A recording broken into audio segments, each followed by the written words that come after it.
It was BlizzCon 2019 when we got to see the first PvE mission. So as you guys know, Overwatch 2 was always planned to be a PvE game. And surprisingly now it came out without the whole PvE. In 2019, people could actually play already the first mission, which was Rio de Janeiro. You had to fight robots with your team together. There was some crazy animations as well. And a lot of people thought that the game may be already almost done. The PvE is almost done since they give us this mission here as a little preview. But we were kind of really wrong, because now 3 years later, after the BlizzCon 2019, we didn't get to see a lot of stuff. We only got to play the first hero mission so far, and that's it. In BlizzCon 2021, they kind of explained to us that they remastered some of the stuff because they were not really satisfied with it and they're still working on it. Now me and Twitch chat, we decided to rewatch some of the stuff that they showed us on BlizzCon 2021. So yeah, this is just us reacting to the BlizzCon 2021, and we got to see some of the new robots they worked on, some of the new abilities, and it was actually pretty interesting. So yeah guys, if you want to watch with us together next time live, make sure to follow my Twitch, and also feel free to join our Discord just to hang out with us, talk about games. But now enjoy the video. Dude, the whole thing is about the PvE basically, man. The whole presentation. Of the healing one where his biotic field travels with him. It also repulses enemies. We called it the snowplow build, where 76 is like running through spaces, pushing enemies away from them. Designing these is super fun because it's like we get to break all This didn't age well. the rules that we've sort of established for ourselves, and we get to really take the gloves off and do crazy things. Like Junkrat can dual wield grenade launchers, and we've had Mercy be able to area effect res their whole team at once at super long range through walls. It's been a ton of fun, kind of like mad scientists making all this stuff. You're all used to using these kind of kinetic weapons like Soldier 76's rifle or fire attack like what Reinhardt's Flame Strike does. As soon as you start to mutate these things with talents, all of a sudden maybe you're doing freeze damage or electrical damage. But it gives the animators a bunch of crazy opportunities. You know, the animations are going to change to show them freezing and shattering. And if you shock Wait, there was freeze. They removed that. It's not there anymore. They can shake in place and stun, maybe chain to other enemies. I mean, it's all sorts of PvE, stuff to so make you feel like maybe it's you're different. controlling the battlefield in novel ways. As a huge RPG nerd myself, the first time I opened up the talent tree system, it was like, oh my gosh, this is speaking my love language. Like, I just want to plan, and I want to see like where do I want to invest and how am I going to play this character. Yes, it's so great. And you start at the bottom of the tree. Like, yes, oh my, exactly. like Tracer gets to do Start on the top. what? Yeah. And then you start working and kind of planning how you're going to get down there. It's like, oh, it's so fun. Jeff, where did you go, buddy? He already knows, man. Look at his face. Look at his face, man. This face already tells you, I'm about to leave that shit. I'm outie.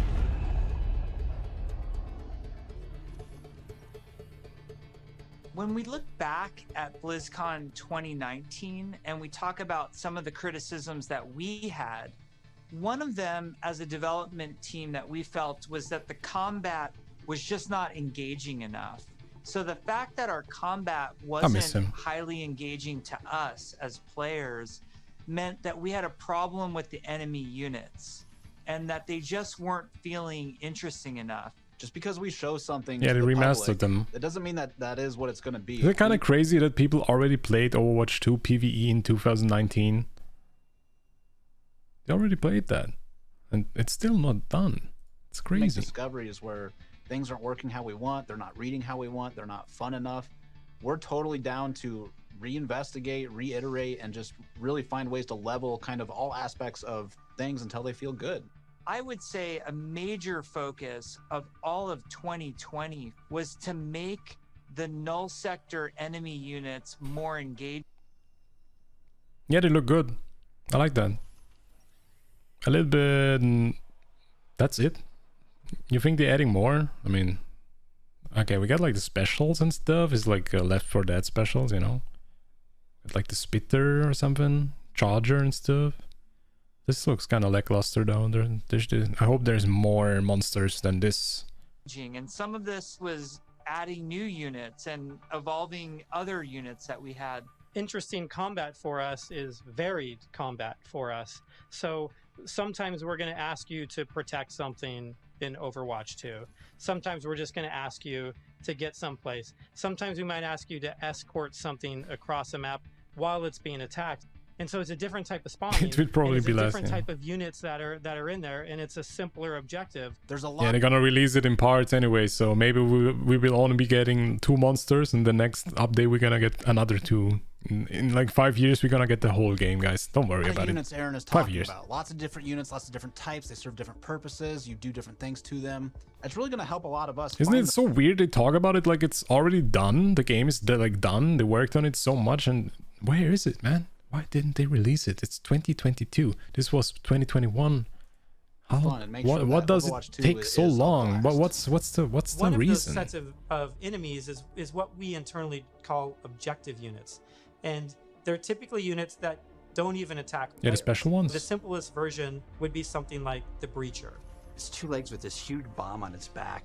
Oh, we already had Built to do those in the one Uprising slowly, event, man. methodically march towards its objective, and then it transforms, and the bomb opens up like a flower. It starts spinning and charging up, and you hear this awesome sound, and you know you have a little bit of time before it's going to explode, and you have to take it out. I wonder if we ever get back those PVE events. Probably Yeah, no, units right? like We will never slashers, see them which you again haven't seen because they're before. making a little- PVE we call them game, the chickens, basically. like little chicken sleds. They run really fast. You know, we have a guy we're experimenting with right now who flies and drops these bombs that create these kind of ever expanding they're funny, smoke yeah, I fields like you have those. to escape from, but because they're super deadly, That's so creative. you really get to use your mobility options to kind of escape that. There's things like Cool. the Polar. You could be moving through these darker alleys, and as soon as you hear that Polar spawn, it suddenly becomes like really spooky and kind of scary. This very tall, elegant-looking character that's blindfolded. She looks 3 cool. orbs that circle around her as her eyes, and we basically spun those orbs around her head as a big tell, launched them at the player, and then it activates this tractor beam, and it's bringing you in, and then you get this awesome like anticipation of the hair opening up, so you know what's about to happen. Happen what? One thing we've just recently been experimenting with is this idea of elite units. We didn't want the elite units to Sus. feel like they're just, oh, this guy's got double health and double damage. We want to make sure the elite units feel like they have different behaviors and have different attacks. So, for example, an Omnic Grunt, normally he fires his gun, he dies pretty simply. If you fight elite grunts, his weapon fires in a burst fire pattern. It's very deadly if you're close. And if you manage to take them out, they don't just die right away. They instead can crawl on the ground towards you, and you try to back away because if they get to you, they can explode. Artillery at BlizzCon. We're all just staring at this, and we're like, what are we gonna do to level this out? Was this a One of the boss? things we really felt wasn't coming through was the damage states. We intend for players to shoot these guns off, but currently it's not reading as something that can happen in the game easily. We change the design, we change the animation, and we go back and forth and just continually iterate. We decided, hey, you know what? We're gonna just delete half of these damage states, so now it's super readable. From an animation standpoint, we decided on spinning barrel version. Just did this really nice kickback. The tip of the barrel opens up when it's about to fire and shifts into place, and boom! It's really amazing to be fighting an artillery unit, and you can see the guns on the side, and as you're shooting the guns, they're actually visibly taking damage, and then you can Okay, blow but them why off, and it would I rounds not kind of just stumbles to shoot at the side. head It really makes you feel like you're there. and so it it's- dies faster? In a lot of the stuff we showed so far, you're fighting null sector. These are evil killing machines intent on marching you down. The way you're going to stop them is by shooting them, and we want to make sure that feels responsive and visceral. Really making sure that when they take a hit, it feels like their whole body has been punched, almost like hit by a truck. That's what really sells this fantasy that you're playing these superheroes. One of the cool pieces of technology that we created was what we call chain hit reactions. Oftentimes you'll find null Oh, that's sector cool. bunched up I like that. marching maybe a half a dozen units abreast. You expect if you shoot one, they're gonna knock into their buddies. So we make that happen. That's cool. Turns out it's really fun too. What the hell? That's a little bit broken, man. One of the things that we showed last year at BlizzCon was the new looks for our heroes. The theory kind of going in was like, you want to preserve I wonder if there's anything the essence of your different, hero, but also kind of show that like heroes before they released it last week. You think there's like some differences? evolved and kind of having very intricate but functional. Might not. So tried a couple different things with some that were a little bit more techy. Yeah, they should have done this one. I'm gonna be honest, man. Oh, man. Cassidy looks like the same guy, man. They should have gone Then with others, this. some that were a little bit more classic cowboy. We gave him a little bit of a longer beard. Wow. It really gives him a nice kind New of game, more boys. aged look. What's different about Farah than some of our other heroes is Farah's completely covered in armor. We didn't want to change her silhouette too much. It was more about experimenting on different colors. So it felt really appropriate for her to be the one to harken back to those original Overwatch colors of white and blue. One of the things that we wanted to update on Farah was her visor. Instead Nothing? of being completely Oh, opaque the and visor. reflective, we tried a little bit more of a transparent approach, and being able to see through it a little bit now allows us to see some more of her emotions. Reaper was actually the ones that was I very love how they wanna like clarify and like protect themselves from, hey, we didn't do shit on her. They're gonna be, oh, you can now see her face better. Wow, I like that a lot. Yes. Yeah, that was basically most of the highlights from the BlizzCon 2021. And yeah, I'm excited for what they're actually gonna release, because this seems just like some previews, how everything's gonna work. And the interesting thing is gonna be about the actual lore, because Overwatch has such a good lore, and I hope they can fit this into actually good PvE content. I know we had PvE content in the past before, but the replayability was just really bad, and it got boring super fast. So I want to end this video with just some hopeful words that I hope the PvE is gonna be good. I know they're gonna release it in like parts, so every season's gonna have like hero missions, and I hope it's gonna be enough to have a lot of fun, I guess, until the next season comes.